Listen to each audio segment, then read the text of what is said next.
Ecuador Insider Podcast. Jesse, Brandon, Carl to my left. Thanks so much for tuning in. This is a Q&A. So this is going to be fun. Carl put out a video a week or so ago asking for any questions that we then answer on a pod. So here we are to answer those. There were a few that came in that we just haven't had the time to check on the details and the specifics of those answers. So we'll skip a few of them this week. We'll probably get to them next week. But we really appreciate you guys chiming in and asking your questions. We hope to really answer those as accurately and honestly as we can today. And, you know, we're very clear when we don't know the answer to, right, is I don't know. So a lot of this is opinion, but we'll do our best to get your questions answered. If you like this kind of content, please do subscribe to the channel. Hit the bell as well and give us a like on the video. The bell is really important because that notifies you when new content comes out, so it doesn't get lost in the shuffle. So take it away. And stick around till the end, because if you stay to the end, we're going to give you a little teaser about a surprise you might get if you sign up for a future retreat that we have. Ooh. And neither of us know what that is. That's right. That's right. That's funny. All right. Well, let's start with Susan Davidson. Susan, hey, thank you for your question. You're awesome. Hi, Susan. Are you going to do that every time? Well, we know Susan. Susan was here at one of our retreats. That's right. Sorry, you're right. You're absolutely right. You are 100% correct. So in that case, hi, Susan.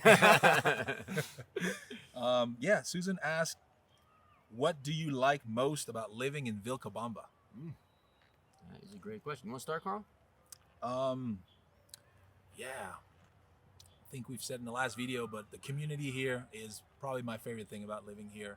So many lifelong friendships. My children have great friends as well. That would be probably my favorite thing about Vilcabamba. The healthy lifestyle, the good weather, great food, all of that is amazing as well. See, Carl's been here too long to remember what he's comparing it to. Like, Carl moved down here 12 years ago as Almost. a 20-year-old. I was 20 when I moved here. Right. So Carl's been here 12 years, 11 or 12 years, came here at 20. So he's comparing it to here. He doesn't remember. But what do you think, Brandon? Or do you have more to add? No, go for it. Yeah, I don't know. I think the biggest benefit to me transitioning my family here to Vilcabamba has been the pace, the lifestyle, the pace of life. Everything is, it's almost like you feel the stress leave your body, coming from the city and in the Midwest, and coming from that, you know, keeping up with the Joneses, you know, busy, constant activities and social and everything, to coming here and just being able to breathe. It's probably been the most refreshing part of Vilcabamba for me. Yeah, so, you know, I've also been here a long time, and you do start to forget. And I hadn't traveled in a while. I used to travel 3 or 4 times a year, but then I didn't travel for a while, and I recently went back for the holidays, and that kind of gave me that perspective again, right? So there's certainly some basic things that to me are just, they add a lot of value to my life. The weather for me clearly is one of those. It's just never, you know, cold. It's just never cold. You know, the most you might ever have to do is put on a little sweater or a little very light jacket. Or if you're Jesse, sometimes he wears a stocking hat with a hood, and it's like 70 degrees, and he's hence the reason I like the climate, right? Very true. But yeah, so the weather is fantastic. You know, it's pretty sunny. Like, it's a little bit overcast today, and we have days like this, but in general, you're never going to have a part of the day where the sun isn't out. You know, that could be an hour or two, or that could be the whole day, but you're going to get some sun every day. I really appreciate that. You know, the nature for sure is huge. The fact that there's rivers and streams and mountains and magical experiences, you know, all around us. There's wildlife everywhere. Yeah. Wildlife everywhere. Birds and different types of insects and all kinds of wildlife anywhere you go. So that for me is huge. But yeah, if I had to put the number one thing, yeah, it would just be the vibe. It would just be the feel of things. You know, Carl mentioned the community. That for me is massive as well. But really, what that leads to is lifestyle. What it leads to is the way you feel, right, in the place that you live. And it was interesting. Like when I went back to the States, I was in the Northeast U.S. I flew into New York, spent some time in Massachusetts, in Vermont, and in New York. And it was shocking. Like it was shocking the way how different it feels. Right. I'm very used to just the pace here and the friendliness and just sort of the interactions and the kindness and all that sort of stuff. It has a flow to it. It has a feel. It's very human. And going back and seeing sort of rushed, kind of somewhat scared, not interacting a whole lot kind of vibe, it was like, whoa. It was like, okay, all right, I'm back in this. Cool, I got it. I know how to do this. But it's not, and it's not that people aren't friendly in the U.S. and all that. You absolutely have that too. There's tons of great people, of course, in the U.S. I love the U.S. It's where I'm from. But it's a different vibe at this point, at least where I was. Versus the vibe here, which you touched on a little bit, but it's a much more relaxed, slow-paced, go with the flow, life's good, everything's okay, no need to stress, kind of mentality, and it's something I really appreciate. Yeah, no, those are great points. Yeah, I want to add to that. Actually, I've gone back to Canada a few times myself. It's very different, and Canada is different than the U.S. to some extent. Sure. But just the fact that people here will say hi to you on the street. Right. Like they'll Right. go out of their way to say hi. Local people and expats, right? We have an office in town. People walk by and they'll just come and wave and just say hi. Something that in Canada, if you say hi to a stranger, they're like, Calling the police. Who's this guy? What does he Right. want? Do you want something from me? Like, Yeah. so yeah, that's pretty amazing. Ryan was mentioning that last time he went back as well. And then the cost of living too is a big plus for most people. That's one of the reasons some people want to move here. Inflation is starting to show up all over the world. We really haven't felt it here. And if you compare, the price of a banana has always been 5 to 8 cents a banana. Like it hasn't changed, right? Like prices have gone up Pricey. significantly. No, I know it's extremely cheap. Food is extremely cheap here, so that's a huge plus. Rental, food, cost of living is much lower here. Yeah, the food in particular, also is a huge plus for me about Vilcabamba, because it's not just, there's kind of two prongs to that. One is that you can eat as healthy as you want, and I really appreciate that. Right? There's cheap organic food is readily available if you want to cook and eat clean. There's healthy restaurants as well, but then the other prong is, it's just amazing how many good restaurants we have in this tiny little town in the Andes of Ecuador. There's international food from all over the world that's actually good, and I'm kind of a food snob, and I like a lot of these places a lot, actually. So that's really a benefit as well. And he is a food snob. I'm a snob about a lot of things, actually, but so cool. Anything else on that, or should we? I think that's pretty good. Yeah. Susan actually had 2 questions, guys. Nice. I don't know if we have the answer to this one, but we'll do our best. What's the best way to have products shipped from Canada to Vilcabamba? And will it get cheaper and easier with the future? I know you're going to bring it to me because I'm Canadian.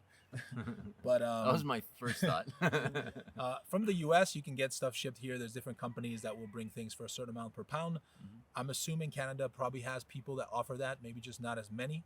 I've used on Facebook, there are some groups, what are they called? Mule groups, people that will be traveling from all over the world, and they'll offer to bring things for a certain price. Of course, you have to trust them. You don't know them. Typically, they build a reputation and that kind of thing. And then another option would be to ship from Canada to a U.S. address that then can bring it down to Ecuador. That's probably And those services are usually like $6 to $12 a pound, depending on the service. But just to be clear, you can also just ship it down. Right. People are trying to avoid those costs, generally speaking, if there's a lot of weight. But I mean, if you want to put it in a box and ship it via DHL, FedEx, UPS, yes, all of those work. In this area, DHL is the best, followed by FedEx, followed by UPS, but they all get here. Don't use the postal service. That can cause significant problems and delays. I won't take the time to tell funny stories now about that, but those 3 work. So certainly you can get your stuff here. It's really just cost that is the factor. Yeah. And of course, you already know you can get a shipping container here duty-free once you get permanent residency or temporary residency visa here. Once you get a visa here, you can get a shipping container. So if you want to bring all your household items, you can do that, of course. Awesome. All right. Okay. One of the perks, which I'm going to ask Brandon to hand me another one because I have a bag over here, but this is one of the perks. The fact that you can pay $1.50 and get a straw and a coconut and enjoy, what they're selling back home for $5 to $8 as a sports drink. And they're is good. Pretty nice, and they're good. Yeah. Fresh and tasty. Are you really ready for another one? Would you hand me another one? Of course. Thank you. Of course. Nice. All right. So regarding the investor visa, is there a monthly income minimum required as well?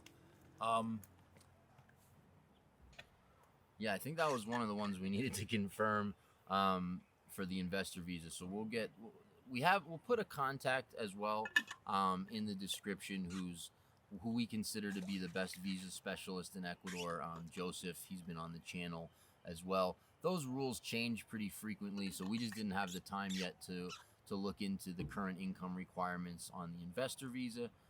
So we'll double check that and get back to you. You can also just reach out to Joseph personally, and he can get any of those questions answered. All right. Does Abundant Living Ecuador? This is Brian Dixon, by the way. Brian Dixon. Hey, Brian. Yeah. Who's coming here? I think Very nice. Brian, he's in June, I think. he's going to be here in June. Awesome. See him in June, Brian. Yeah, Brian has a good question. Does Abundant Living Ecuador function as a buyer's or seller's agent? Do you help clients buy properties that may be available through other agents? Sure. So taking the latter part of the question, yes, of course, we can co-broke. That's something that we can help you with. In general, so we take on listings. Those listings are, our contract is with the seller on those listings. So we work, technically we work for them.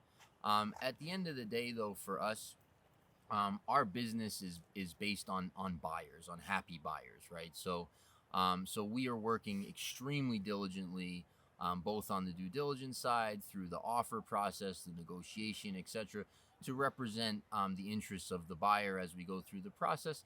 Because, again, it's just the right thing to do anyway, but just in terms of our business, looking at it strictly from a business standpoint, there's just no other way for us to operate that would work. This is a very small town where our whole reputation is staked on how happy people are with having come down and purchased property through us, and the help that we've given them and how we've represented them. So we're, we are work very hard to make sure that the buyer's interests are served and protected, and he or she is represented.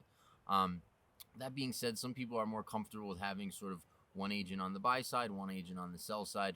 We've done that quite a few times as well for buyers, and kept that communication clean so that the buyer felt represented in that way. But yeah, in Ecuador, there are agents who work only as buyers agents here and there, but essentially that doesn't exist here. So it's not like some states back home. I know every state's a little different in the U.S., but it's not like some states back home where on just about every deal you have sort of a buyer's agent and a seller's agent.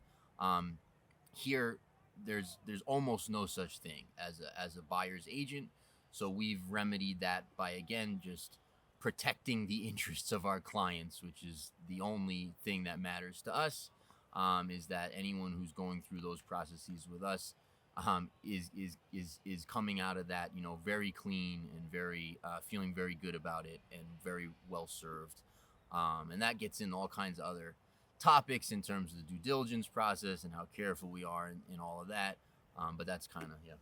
And that's a reputation you built over how long? It's almost 10 years? Yeah, 10 years in January. 10-year anniversary. We're going to do something cool for a 10-year anniversary of Abundant Living. So stay tuned for that. But 10 years, man. You don't stick around 10 years in business in a small town unless you're doing things right, from my perspective. So that's a testimony, man. Yeah, and then it was a learning curve, like figuring out these processes. But once we had them nailed down, then we could really help people, which is the point, right? Is just to make sure that people are getting a good property at a good price with clean paperwork, and that all the sort of ancillary stuff connected to that they have help with, right? So the water rights and the access and all the different things that go into that. So we've set up those processes, and they're very clean. Right. And I think maybe one thing to add to that is just me seeing the inside of the business now, and some of that value comes from the connections you've developed over the years, but then just the in-house team that works on legal and expediting and all the detail work that makes sure nothing falls through the cracks and things get transacted properly. Like that's we've got some of the best in the business on our team. And we're kind of like the public face of the YouTube channel. We're going to start to bring in some other team members here over the next weeks. Excuse me, but we're up to about a 12 or 13 person team at this point. I think it's the three of us and one other foreigner. Everybody else, is from Ecuador as well. So yeah, we got a great staff. Most of them are bilingual. I think everyone except the photographer, actually, right? Fernando is bilingual. But yeah, it's been a pleasure to work with our team. They've been around for a very long time. Like, these are long-term relationships that we have, long-term employees with these guys, and yeah, it's been a lot of fun. Exactly. All right. Is there a place in Vilcabamba where I can get my laundry done? Of course, there are multiple places. The river, that's it. You gotta go to the river with a bar of soap. No, there's many. Yeah, there's a good amount of places. It's usually per pound. I want to say like $1 or something like that. It's pretty cheap. They do a really good job. They will iron your clothes. They'll only lose your shirts occasionally. Yeah. Not that often. We've had them do like weird stuff. Like, we've had them like take a backpack apart and wash every single piece and put it back together. Wash a tent, where they'll wash it in the backyard and stuff. Like stuff that most laundry mats wouldn't do normally for you. Yeah. All right. Is there seismic activity or seismic activity or volcanic activity around Loja? Were you able to feel the recent earthquake? Yeah. There is some seismic activity, eh? I'm French Canadian. That's what it is. It's not the A Canadian, it's the French. Oh, I can chime in on this one. Stop insulting the Canadians, Brandon. I've been here for about 2 years now. I've never felt an earthquake in my life coming to Ecuador, living in the Midwest. And in 2 years, I think I've physically felt 2. I think there have been 3, like ones where people have said they felt them that I can recall. But I've personally felt 2 where I'm like, whoa, what's this? I wasn't sure what was happening. But it was, it wasn't scary. Like, we learned, hey, I tell the kids, it's a teaching moment for the kids. Hey guys, if you're feeling an earthquake, wherever you are, get out of the building, that kind of stuff. But it wasn't, has there been more? Am I missing some? There's only been 2 or 3 that I can recall. Couple of years. Yeah, the short answer is, as you said, yes, there is seismic activity. We don't have any major fault lines in this region. So Loja hasn't had a big earthquake in hundreds of years. I think it was maybe the 1600s or 1700s was the last decent sized earthquake in Loja. But we're on the Ring of Fire, on all of the Pacific coast, I guess, of the world, actually. And so up north, for example, is earthquake prone. Parts of the coast are earthquake prone. So parts of Peru as well. So we feel them from time to time. In my 10 years here, there's never been one that originated in this area, and that would be very unusual if it did. But I've probably felt 10 of them or something, something like that. So the epicenter is never here. We usually feel a little bit of it. One thing that's interesting is the building code here is made for the seismic activity. Therefore, houses are built for that purpose. And just a little anecdote, our last retreat in March, we had an earthquake here. We did feel it here. Mm-hmm. We were with the group. It just happened to happen while we had a group of people here. And we were visiting a property in Malacatos, the town over next to Vilcabamba. And most people in the group had never felt an earthquake before. And I wasn't even sure it was happening because we were hiking the back of this property, looking at this epic views. I took my phone out. I wanted to take a picture. And then all of a sudden, I'm like, whoa, like, it's moving. Like, I dizzy? Like, Yeah, you oof, feel am I having dizzy, a stroke or something? Like, I didn't know what was going on. And then they were looking at me, Carl, what do we do? What do we do? The ground was moving a bit. It wasn't strong or anything like that, but it's an odd feeling when the ground starts It moving is. under you. So that was pretty cool. Yeah, there was one recently, probably the same one you're talking about, where I was with your kids and my wife driving out to Loja, and you guys felt the earthquake. We were driving, we didn't feel it, but that was 3 or 4 weeks back. Right. Yeah. But no major, like there's never been any damages here. Where the epicenter is, sometimes there's some serious damage, but over here, even, it shakes enough that things move a bit, but I don't think any homes or anything have been damaged or roads or anything like that in the earthquakes in this region. Yep. All right. Another question here. Is there an indoor basketball court in Loja? Yeah, absolutely. So there's one in particular that's great. I've only played there once, but they host, they have tournaments, they have leagues. A lot of those take place there. It's actually at one of the military bases. I don't know if it's a military base or if it's a training center, exactly what it is, but it's right on the way. It's basically you get into Loja from this side, from the south, from the Vilcabamba side, and it's another 5 minutes or so on the main road. And there's a beautiful indoor court there. Then there's a couple of others as well. I don't know as much about the quality of those. And then there's a million outdoor courts, of course, all over the city. But yeah, if you're into hoops, there's all sorts of opportunities, both pickup and formal, including indoor, nice, wood floor, fiberglass backboard. That first place, is that the place that's got like the legit Yeah. hardwood where the it's semi-protein comes in place? It's like it's as good as any good high school gymnasium, in the States. It's that quality. Nice. With a much longer court. Whew, that's 6,500 feet of elevation. It's more like it's almost, I think it's more like a college or even a pro length court. Nice. All right. How can a new resident find out about events and specific group activities in Vilcabamba? Are there resources other than Facebook? Yeah, I mean, there's some groups. There's like Telegram groups and WhatsApp groups. So yeah, if you want to reach out, we could probably get you into some of those if you'd like to do that. That's probably the most used, I would think. Yeah. I ignore them all, but because there's so many of them. But my daughter and my wife tell me, oh, this thing's happening, that thing's happening, and those are in all these groups that I'm in that I ignore. But there's a couple email lists that provide. yeah, there's updates. an email list as well. So yeah, if you want to reach out to us about some of that stuff, we'd be happy to help you out. Yeah, I mean, Facebook, they do announce stuff, but then you just got all the giddly goop. What do they say? Gobbledygook. Thank you. Of Facebook, and there's just so much kind of weirdness that goes on there. I think the groups are probably more accurate and better. Yeah. The email list is a big one as well. Right. Like Jesse said, you can reach out to us. But usually the main events, like when the symphony comes here, or there's different things going on, it's usually on there. All right. Yeah, and there's a lot of the events topic is a cool one in this town, right? Because there's just people doing stuff all the time.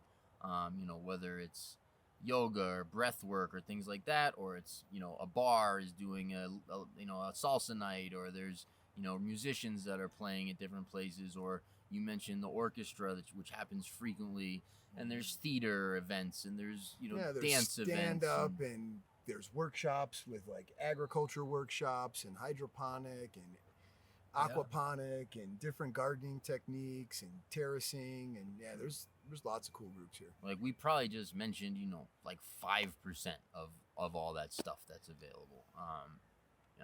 Yep. Can you explain mortgages in Ecuador?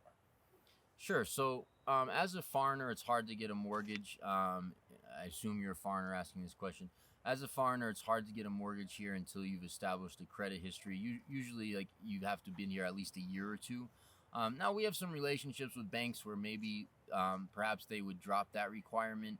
That being said, interest rates here are very high. So you're going to be in the mid to high double digits on your interest rate on a mortgage. That's just where rates are in Ecuador. So it's probably not something you want anyway, to be up at, paying 16%, type of thing on a mortgage. How they work in Ecuador is that you have to put, there are some special products that are government-backed products, but outside of those, the banks all require 30% down. For locals, I'm talking about, they all require 30% down. Then you have, similar income verification requirements that you'd have anywhere. A similar credit check, and then again, you're paying that very high interest rate. Usually the loans are not as lengthy as well. I believe Ecuador introduced like a 25 or 30-year mortgage in the last few years that had never existed prior to that. So usually there's shorter term financing, like 5 years, 10 years. I think 15 is fairly common as well. Yeah, that's kind of more or less my understanding on mortgages. You guys see that they're doing 40-year mortgages in the States now? Nice. 40-year mortgages. Yeah. I ran the numbers on like a $500,000 mortgage at like 6%. And just the difference from 30 years to 40 years is like $300,000 worth of interest. Interesting. It's crazy. And people are going to buy them, use them Sure. to get their payment down, and end up Sure. paying. Yeah, craziness. Yeah, the debt cycles. Yeah. Fun stuff. Fun stuff. All right. What's the average internet speed? Yeah, I mean, go ahead. Yeah, I don't know the speed. I can just attest that my wife works from home. I work from home a lot. My kids will stream, homeschool content, and my wife will be working, and we'll have music playing in one room, and it's fiber optic to the house, and it's as fast as any internet I've had anywhere that I've lived. It's actually more constant than, I had living 2 hours outside of Chicago, hour and a half or so. I would lose internet connectivity more than I do here in the Andes Mountains. The internet for me has been primo here. On the coast, when we were on the coast, it was a little different. There was some more intermittent, losses of service, but here in the Vilca area, man, internet's been primo for me. Yeah, and they have all the different plans, so your speed is going to be subject to whatever plan you sign up for. But I think at my house, I'm on the lowest plan, at least the lowest non-student plan, which I think is $30 a month or thereabouts. And I'm in the same boat as you. I have Zoom calls all the time while my kids are watching stuff and my wife is doing stuff and so on and so forth. And yeah, we've never hit anything close to, hey, can you turn that off? Because we've never had any issue like that at all. If we ever did, we'd just go to the next plan. But yeah, the internet's great. I'd say it's understated too. I think you're getting more than they're saying for the price point, at least for me. Like we're pushing the limits, and we're not getting blips. Like, we're intentional. I'm having the kids, okay, go get on your iPad, stream something from, a stream video, put music on in multiple rooms. My wife's working and I'm on a Zoom call, and and we're not losing speed. There's no buffering, so I'm not sure how regulated it is. Yeah, really. That's part of the reason I dropped my plan down, because I wanted to test that, because I had that same sense that, because I've done even those like speed tests things, and it's way higher than the plan they sold me. Oh, interesting. Interesting. Okay, I want to say we get 120 megabytes per second where I live. That's kind of like average, I think. But yeah, it's pretty fast, I think, for my Yeah. But maybe they even give you more depending on who's using the network at the time. Sure. Cool. Can someone legally own a firearm in Ecuador? Yes, you can legally own a firearm. There's gun permits. You have to go through a series of requirements, but it's possible to own a firearm legally. How much does a building permit cost? It depends on the size of the house, and it depends on the canton. So there's no generic answer, or there's no one size fits all answer for that, unfortunately. But it's not super expensive. It's not going to be a cost that you're worried about in the course of your construction at all. Okay, is that like around $1,000? Maybe less a little. In this area, and I've never, I'm not a builder, so we've helped a million clients as part of that process, as a referral to a builder, etc. And they've been through it, and I've been through it actually, but I couldn't tell you exactly, what was part of the architectural fees for doing the drawings and overseeing the process, and what the actual municipio was charging. My sense, and don't quote me on this, my sense is that you're going to be, somewhere between maybe a few $100s and about $1,000. I think is about right in this area, but I'm actually not positive about that. Cool. Is the weather in Cucanama similar to Vilcabamba or Malacatos? All right.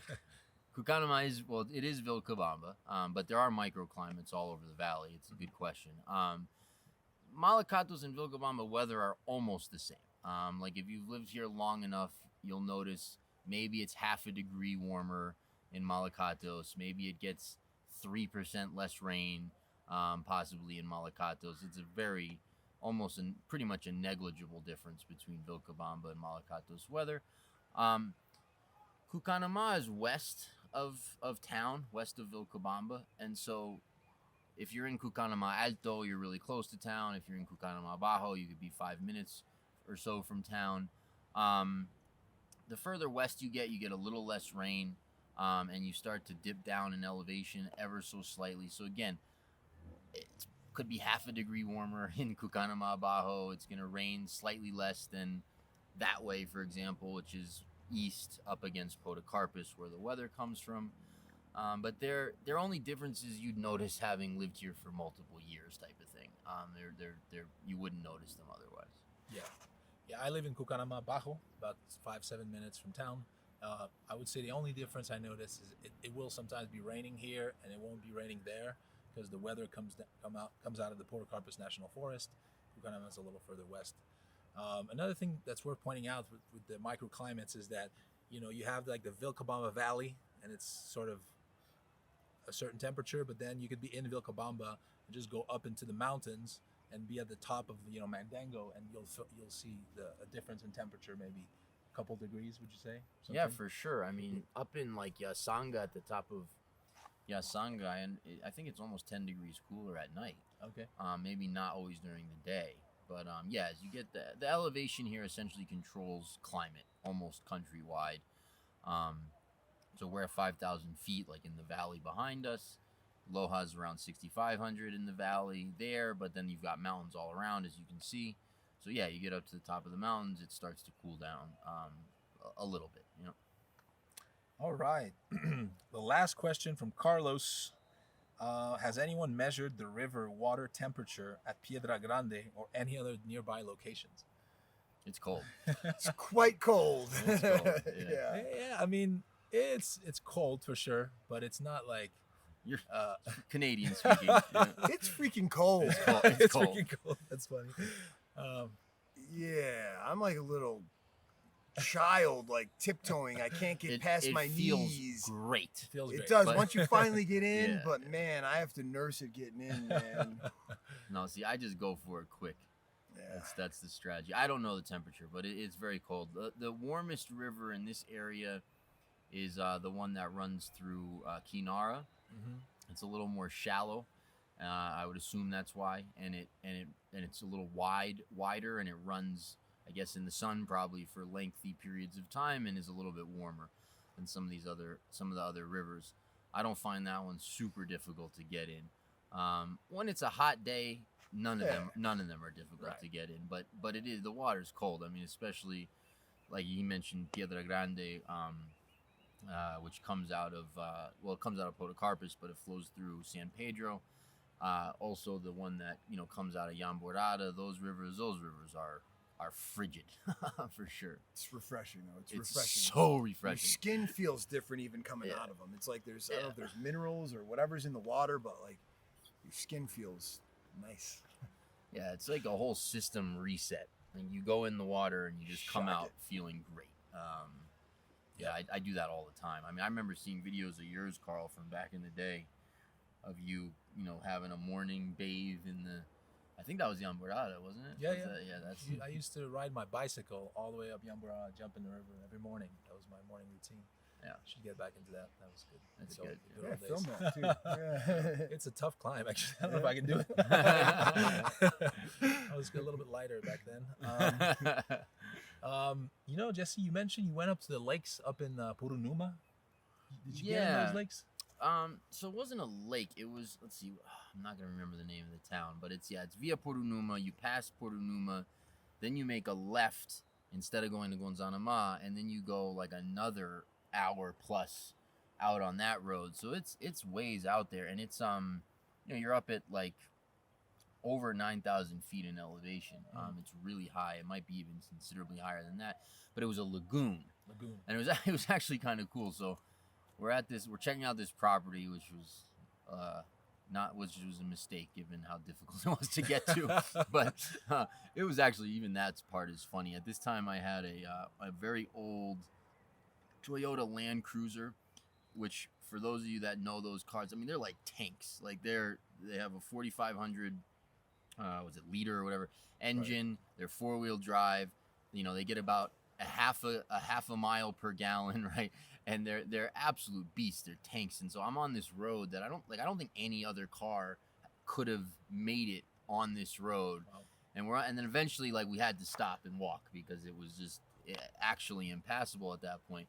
But yeah, when you're up at those elevations, really it's mostly all pine. Yep. Because nothing else really grows very well. And we come across this lagoon, like this huge lagoon. It was really cool. And then there's all these stories about it. Apparently, like, shamans go up there with people that, with patients or whatever, and they do some kind of ceremony and they bathe them in the lagoon, and all that kind of stuff. But there's these interesting stories. I have no idea, of course, if they're true or not, but there's these stories where if the lagoon doesn't like your energy, it'll start to like boil, not heat-wise, but like bubble and shake and do all kinds of stuff like that. So it's freezing up at this elevation. So I had to jump in the lagoon. Like, I jumped in. It was like algae color. Wow. It was really gross looking. But you gotta, if you're up there, you gotta do it. So yeah, that was fun. But it wasn't a lake. It was just one of these. Yeah. That was colder than Piedra Grande than San Pedro. Oh yeah, no, that was. I mean, it was. We were in sweaters and winter hats, just walking around. Like, it's cold. So it's a day that ends in Y. It's funny. I went up there with Ryan once, actually, as well. Oh, really? Up in Plaza del Inca, Purunuma, up there. Okay. Same spot, because I know Rigoberto was mentioning. Yeah. In the lakes or in the lagoons or lagunas. That was the day that we went to see this 300-400 hectare property, and the owner. We were hiking up there. We hiked for like an hour and a half up this mountain. It was cold. We were sweating though, because it was a hard hike. And the guy was ahead of us the whole time, like way ahead. Yeah. And then he's stopping there. He's smoking his chamico, his cigarette, like this homemade cigarettes from Vilcabamba. And I'm like, dude, you're in good shape. Like, how old are you? And he's like, oh, I just turned 71 or something like that. Ryan was like, we were like almost puking. Like, we were like, yeah, it's high elevation. Up and up. The guy does that, constantly. That's where he's from. He does it all the time. It's easy for him. Valley of longevity, baby. Yeah. That's an interesting road. So that road via Purunuma, it connects basically, call it Malacatos, to Gonzanama. That's an interesting road. They're paving that road now. There's all kinds of nooks and crannies along that road that I really like. We're doing a little project out there that has just beautiful views. And in the valley, there's a big river. It's actually that same river I mentioned that comes from Kinara. That's a little bit warmer. Good fishing in that river too. There's people fly fish in that river and things like that as well. But then you get up in the higher elevations, like up in Purunuma. What a cool little town. Like, it's you're up kind of, you feel like you're at the top of the world. You're looking out over some of the mountains. It's a little bit higher elevation, but it's not crazy high at that point. You're probably, I don't know, 8,000, 9,000 feet at the most. So a little bit cooler for sure, but beautiful, both people and just grassland, like nature. It's eucalyptus trees and beautiful, lush, that green grass. And then you come down the other side, and there's beautiful areas all the way into Gonzanama. Gonzanama's a cool town. That's like a cool road. I like that, especially once they get it paved. It'll be Yeah, it shortens the time significantly from here to Guznay. Yeah. And I heard about a year. They're going to be done in a year. Mhm. Their project. Nice. So Yeah, I believe they've started already. Yeah, they've started. Yeah. Yep. Cool. So that was it. We did That was it. did That the was it. list. Got We 'em got all. a couple more we'll get to on the next episode. Right. Go ahead. Yeah. No, we got a couple more that we're going to find the answers to, and we'll let you know next time. Well, if you guys stuck around this long, Oh, you didn't We should- forget. Good job. we'd like to share with you a little surprise. The next person that comments below that they've signed up for the retreat, which you should check do out they- a retreat. Do they actually have to have signed up? Or And they is it have to, only- right? or No, is it no, only no. a You gotta comment? let me finish. Let me finish. You gotta comment below that you signed up for the retreat, and then sign up for a retreat. We have a retreat in June and July. Is that right, Carl? That's right. That's right. So go to the website www.abecuador.com. You can click. It'll direct you right to the retreat signups. Next person that signs up, that you will get a VIP laundry washing service by Karel Marzon in the flesh. All right. Why not? Is that like nude or how does that? how I does mean, that work? it's up for debate, but it's how you want it. This might be an overpromise, under-deliver situation. I'm not sure. Within reason. Within reason.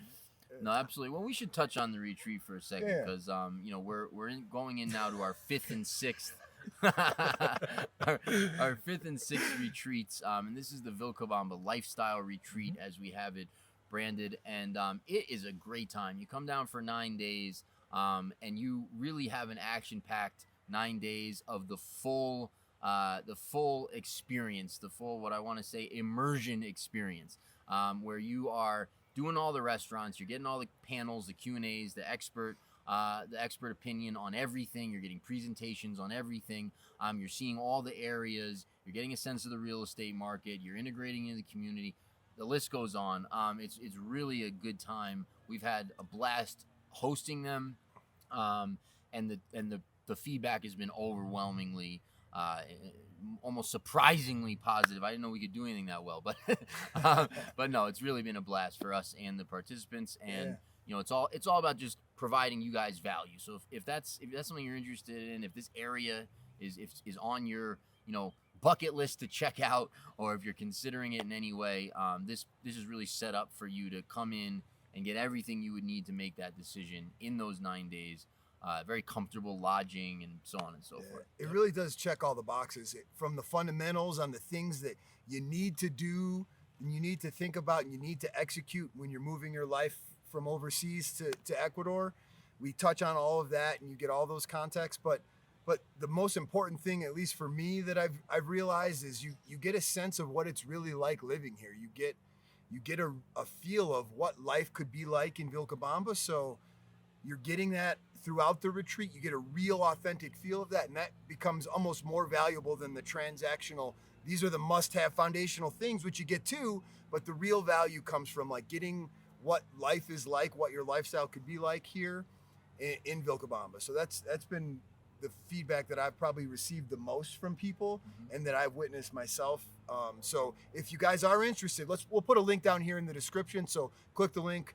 We'll go right to the retreat sign up page. And remember, first person to post a comment and sign up, confirmed, you win the prize, So baby. does he have to do it with his hands? Is that like We could, I have we a pretty good laundry machine. do you? Might be in the river, I don't know. I mean, that would be, and make a good video. It'd be a great video, Yeah. right? I think you just committed. Let me think about it. We could turn this into a cool video. We could make an awesome You could video. have my cleaning lady teach me how Ecuadorians wash their clothes without a Right. laundry machine, Right. and document that. That would be with awesome. your clothes. Yeah. And if he lets any of them go accidentally, then we'll have to chase them down the river and get them back. So. Yeah, that'd be awesome. No, it would. Okay. He's in. All right. All right, guys. Well, thank you so much for tuning in. Again, subscribe to the channel, please. Hit the like button if you enjoyed our content. Hit the bell so you get notified, and enjoy the rest of your day. We hope to see you down here one day. And until then, we'll see you next time. Ciao, guys.